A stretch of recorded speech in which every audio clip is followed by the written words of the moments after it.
Good day to you. And we're here. I'm here chatting to Julie. Now, I've worked with Julie and I really enjoy Julie's work.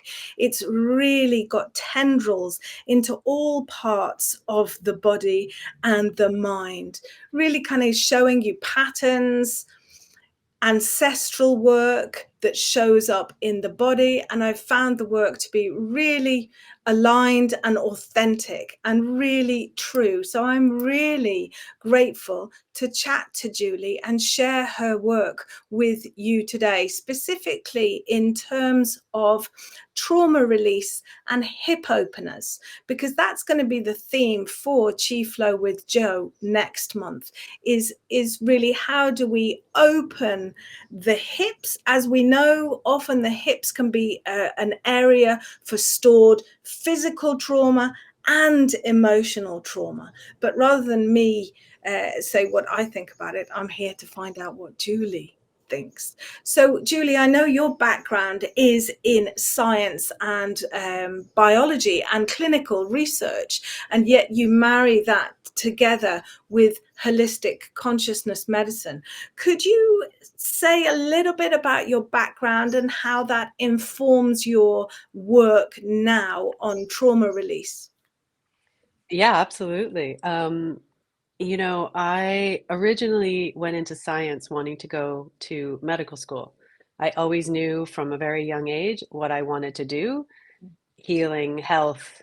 So that was very clear in that path. And so I went into university and studied science, but I was getting more into, pharmacology and we just seemed to be getting away from healing a little bit of, wait a minute, this person has this issue.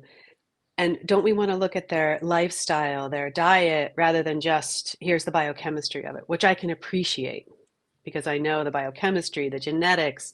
And so I changed my path a little bit and I went, you know what, maybe I'll go into research in science and fell in love with genetics, biology, molecular biology, the amazing body that we live in at a physical level of how everything biochemically works and knows what to do, and fascinating. So I went into research in genetics for a long time.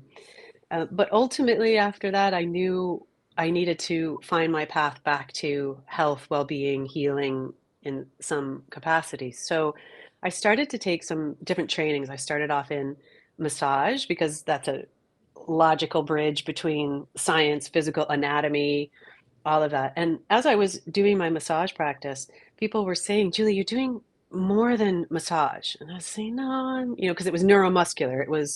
I was like, no, I'm doing the trigger points and uh, but I heard it enough that I started to sit back and think, because my scientific mind always informs, right? I always get interested in things and then I start to observe from a perspective and started to realize that I was working with people's energy body, living in Boulder, Colorado at the time, plenty of people to go talk to about energy medicine and healing, and got really, really into that, and was having a beautiful time, working in massage and energy healing and Reiki, and just adding all these things to the pile, as it were, or my tool shed, right?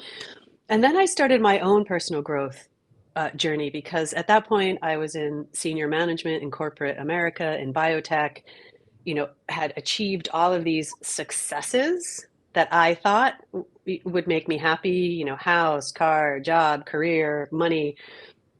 But there was something in me that was not fully content or happy, and started my personal growth journey. And this is where I found NLP, neuro linguistic programming, and family constellation work.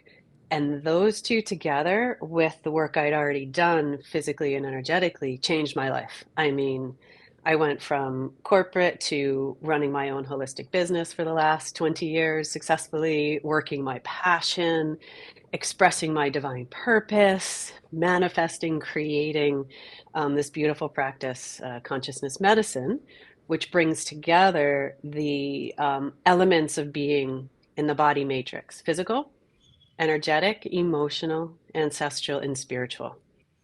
We have a complex system of who we are and how we're made up of. So, with all of these trainings that I collected along the way, to weave them together and say, okay, let's look at trauma. Now we have to look at it not just from the physical body perspective and how it might affect our, in all of our cells, or, responses and reactions, and our nervous system and the polyvagal system. There's all the things involved in the physical body. The energetic body also plays a part in trauma. What age did that happen? That's going to affect your chakra and your energy system as they're coming online. So, sacral chakra between the ages of about 5 until 8 years old is coming online from my references. Anything traumatic that happens during that age range is going to create a pattern of density or a wobble in the chakra so it can't spin like it does. And this will manifest in a variety of ways, right? Emotional. Of course, we all know trauma, shock, emotions, the emotional body. We need to work with that. Ancestrally, trauma 100% related to our ancestral past, the traumas that our ancestors face, the challenges, the deep emotional states that we carry in addition to our own emotions. And so the family constellation work allows us to say, okay, the trauma I've experienced in my life is this big. I don't have to carry this much trauma. That's overwhelming, and that's where things get really difficult to treat. And you just lift that ancestral layer off, and it's like, oh, I can deal with this. What happened in my lifetime, and helps that healing happen. And then the spiritual body is really just all about, connecting in, as I love your work, with the chi flow and bringing life force energy into your body. We need an influx. We need to recharge with life force energy on a regular, daily, hourly, every breath basis for Yeah. full health and well-being. So the consciousness medicine is that one-stop shop to allow us to work across all of these levels when we're working with an issue, for really deep and lasting change. I mean, I've worked with you with your ancestral, with the family constellations, and I found the work to be absolutely life changing. Things that I have happened, and then all of a sudden a penny drops, where something that had happened with my grandfather, that had happened also before and before and before, and almost I could see how I had replicated that family pattern of accepting that things were like this. And just, how is that when you take it back into the science world? Like, I know that it's really worked for me, whether it's me making up in my head, but I know I've had things that I've experienced as a child, that I know that my grandfather also experienced as a child, that I know that would have been a behavior that the trauma perpetrated on him would have been also perpetrated by his grandfather, and so on and so on and so on. So for me, that makes emotional sense. But what is that like when you take that back to your colleagues from the biological, from the clinical research? How do those two kind of marry? Are they like oil and water, or is there a little bit of mix? Oh, there's always a mix, right? And I love, one of my favorite parts is when the science and the spirituality, or the holistic natures, come together, because they originated together, right? Healing and when the shamans, right, back thousands of, all the long time ago, healing, the shamans went into the forest, and the forest told them what plants they needed to heal certain things. They went to look at the spiritual aspects if somebody was having an issue, and this is how they healed people. And then what happens is science comes in, and it breaks it into two pieces, where it says, okay, science, from the traditional methods, we need to reproduce it. It needs to be visually, I can see it, I can do an experiment, and it can be reproduced a certain amount of times to be statistically significant. That's science, right? The elements of spirit and spiritual healing are not observable in this manifested form that science requires for it to be validated. And this is something that has fascinated me since, getting into science and seeing both sides of it. And I think that genetics is a beautiful dovetail of this because, for example, if something repeats you, your kids, your grandparents, your father, whatever, the medical system would say, oh, it's an inherited pattern.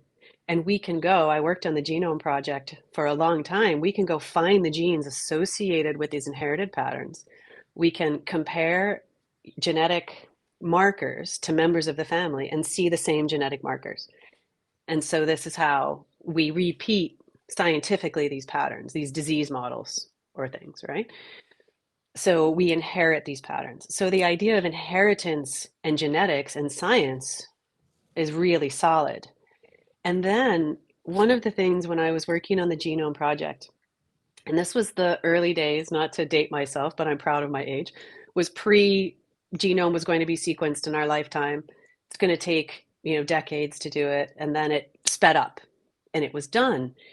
And we thought there was going to be hundreds of thousands of genes, was what we predicted, because the complexities of everything that happens in our system.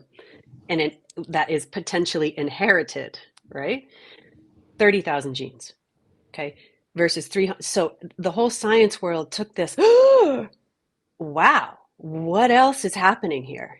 And this is for me when, all of this ancestral work and spiritual work, I was like, guys, it's over here, right? Yeah. Like there's more at play here than just our physical genetics and inheritance. And science has, the idea of that we can affect our genes in a lifetime is real, epigenetics, Yeah. right? That how we live our life. So breaking it into the emotions we experience on a daily basis, right? The reactions to all of those, the level of happiness that we live in or not, that affects our genes. And then we pass those down to generations where they're going to have those similar biochemical patterns for those emotions, right? So it weaves together in a lot of different ways. And I just absolutely love that, And then in the gene part of it, when we thought, wow, in those 30,000 genes and in the genome, there's all these dark spots that either couldn't be sequenced, which I found really interesting because that was the goal, to come up with these methods to get into sequence the whole thing. There's these certain regions, a lot of filler, right? Like non areas in the genetic code that didn't have genes that did something in the body that we could Okay. attribute to something.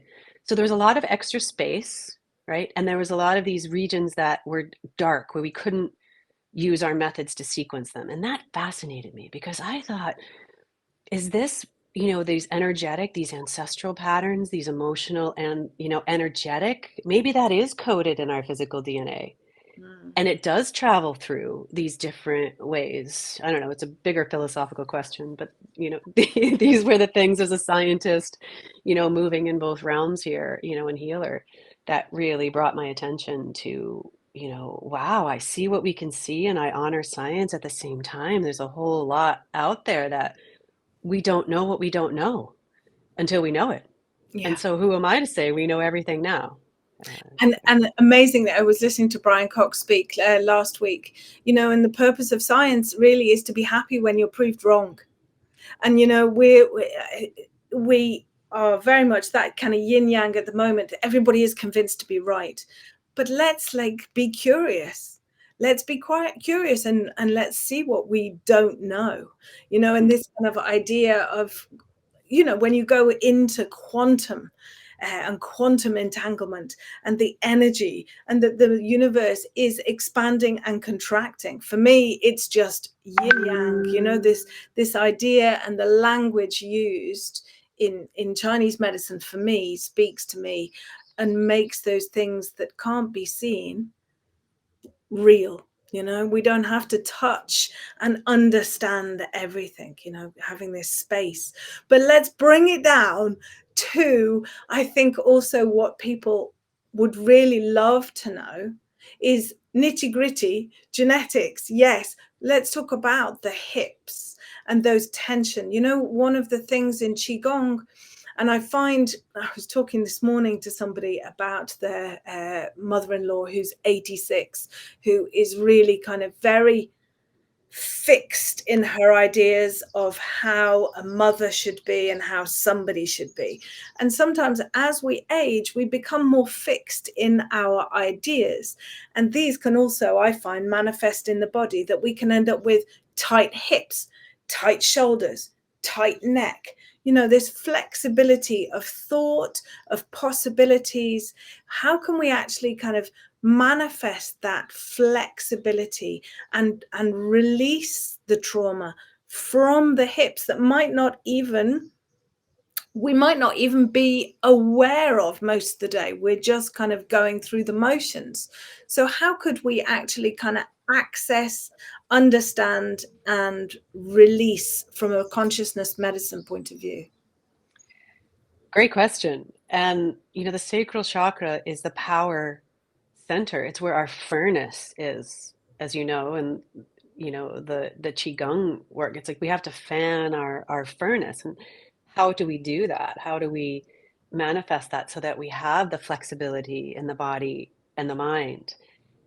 Particularly trauma that might get stored in the pelvis. The sacral chakra, I work a lot with the energy centers and the seven main chakras. So in that pelvic region, that's the emotional center, that chakra. So all of the emotions that have happened in our lives that were very, very deep, traumatic, important to us. It doesn't necessarily just have to be the really difficult stuff. There's a lot of emotions that get stored in the pelvis. And so as we, work to open that back up, we have to allow the flow of these emotions to be released. And if you have trauma in your life, you have to work with a trauma informed therapist, because working with trauma release is different than working with other aspects of emotional distress. And what I mean by that is, the trauma can be de-repressed and released in certain ways to hold space for it, to let it move out of the entire system, which in consciousness medicine, tracking all of the body so it doesn't get stuck somewhere else. And there's an amount of feeling into a deep emotion associated with trauma, feeling into it, naming it, dipping a toe into it, but not going fully into it like we might do if it were just a deep emotional childhood condition pattern. Let's go into that. Let's feel it. Where do you feel it in your body? Let's immerse ourselves in it and we can move through it.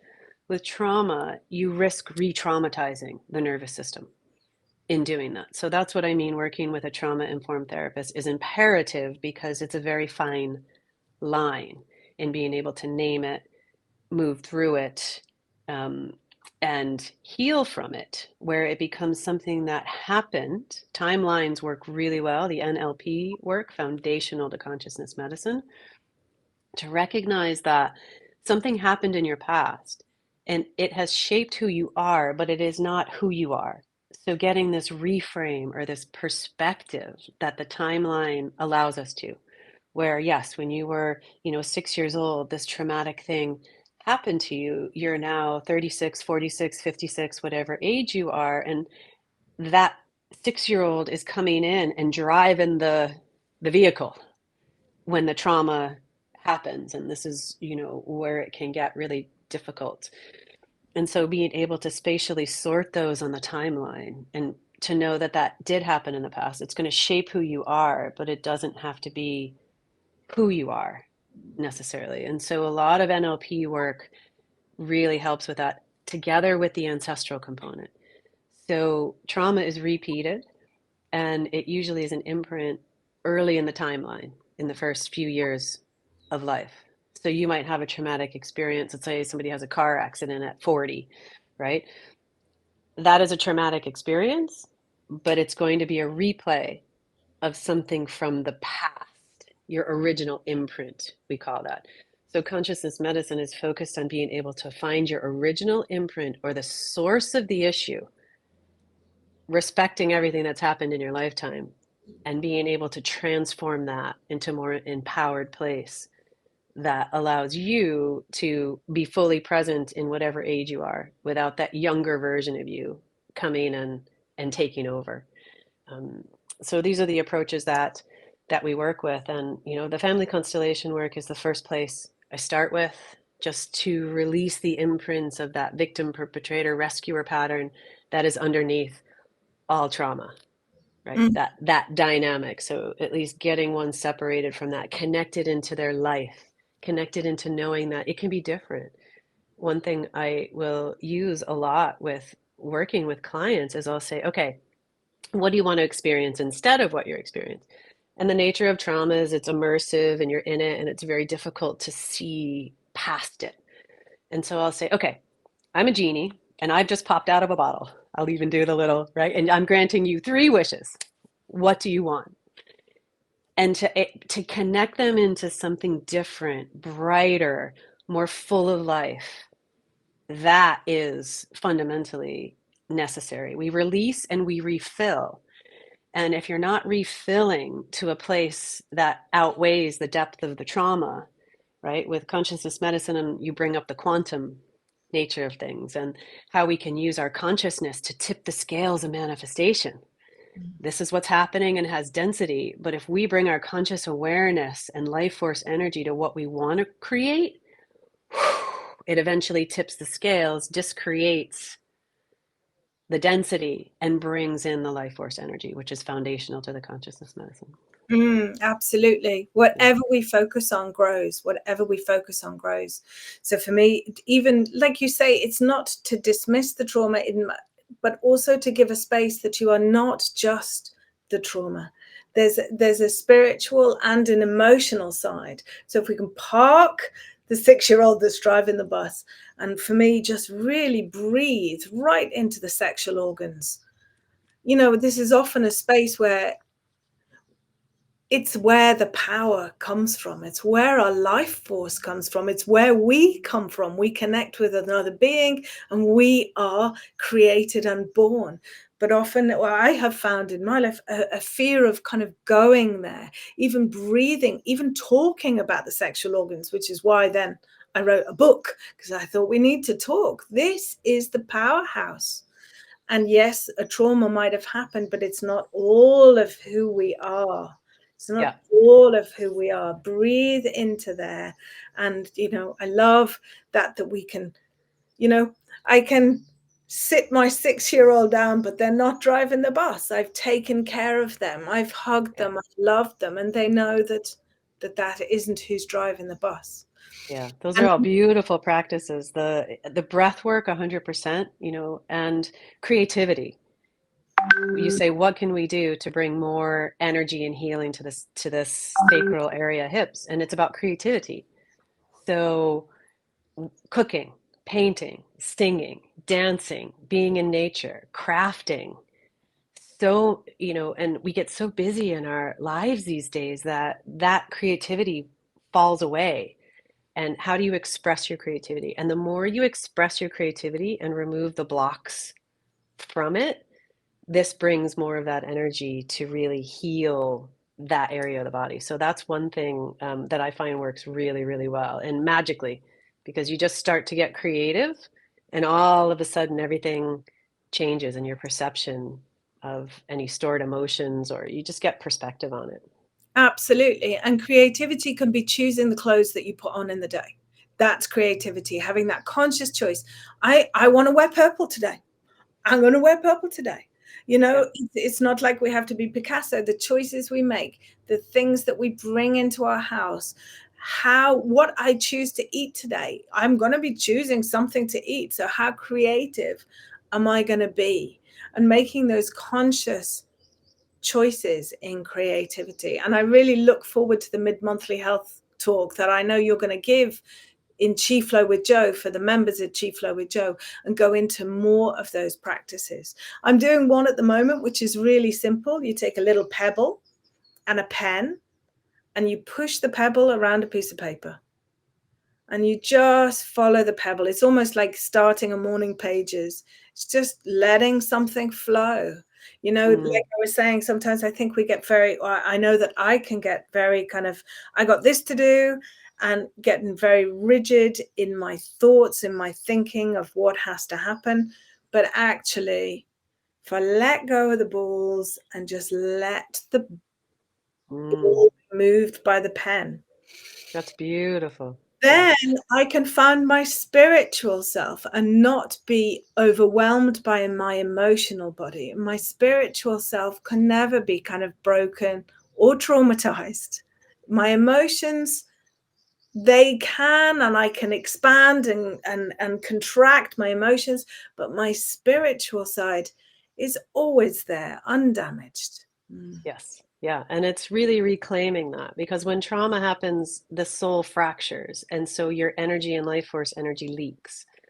So Mm. when you can bring that containment back, you have access to that full life force energy. And on the creative thing, another great practice that works really well for me, some mornings better than others. It's the first thing when you wake up, and to think about create first, consume second. This is a man named Josh Sprague who um, turned me on to this. I think he has a book of that title, but even just that mantra, because what do we do when we wake up a lot? You know, it's like scrolling what's happened, we're consuming.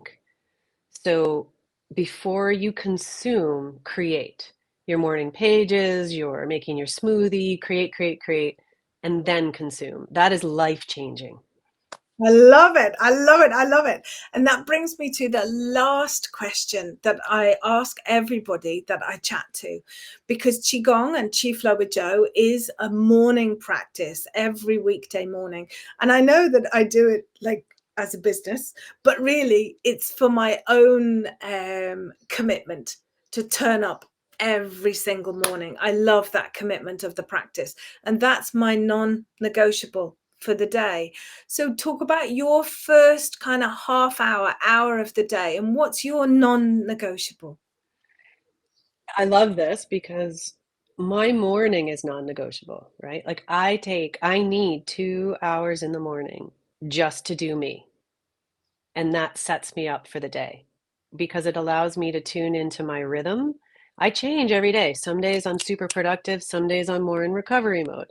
Some days I'm creative, some days I'm more gestational, you know. And so those first few hours, 2 to 3 hours to, get up, do my morning routine. I do a lot of Ayurveda, the nose, the nastyam, and the cleaning and the tongue scraping, and just getting the body, nice and polished for the day, as it were.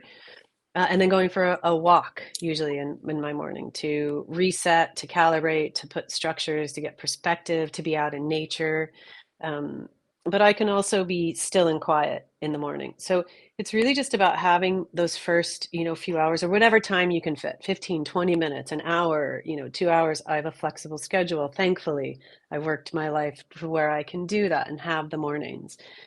If I don't take that morning time to settle ground, click in, connect, and kind of assess where I am, the whole day doesn't really go with much flow, or I'll tend to be more fatigued at the end of the day, or my nervous system will be a little more heightened. I'll need more recovery time. So just having that space in the morning to use as I want to use, that my body needs, is my morning practice is also in there.